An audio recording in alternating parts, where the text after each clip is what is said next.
Hello, friends. Welcome to Creative Medicine. In this lecture, we will learn about Now, in a patient with meningitis, altered sensorium can occur.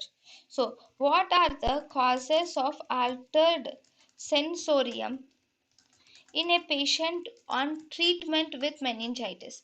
After treatment for meningitis, if the patient develops altered sensorium, then why does this occur? So, what are the causes of altered sensorium in meningitis?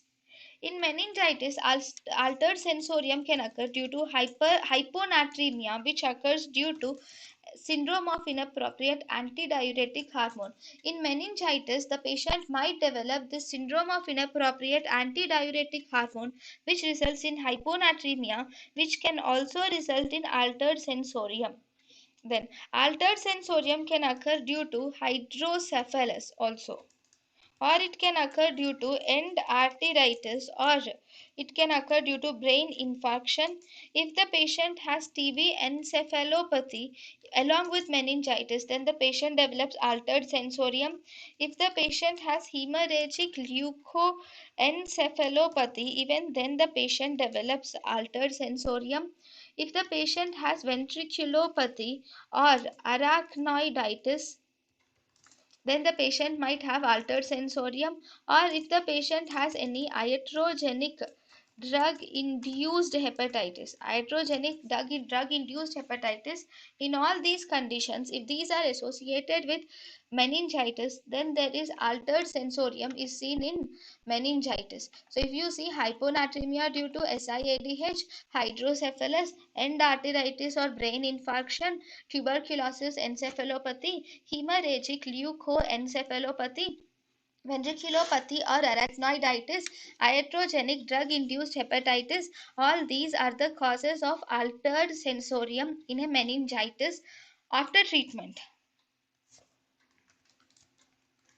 Even after treatment, if there is altered sensorium, then you can think that all these are still present in that patient. Any one of these are present in the patient, resulting in altered sensorium. Now, when you suspect that there is altered sensorium, then what are the investigations that you do?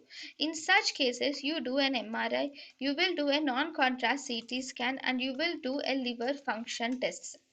It is simple that an MRI is done because in order to find out hydrocephalus, brain infarction, TB encephalopathy, or if there is any ventriculitis or arachnoiditis, in order to find all these we can do MRI.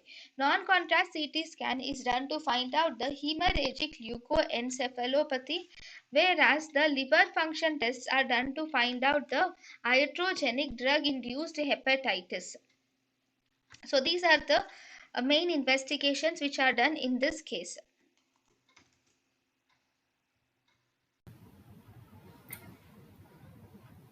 thank you and thank you for watching.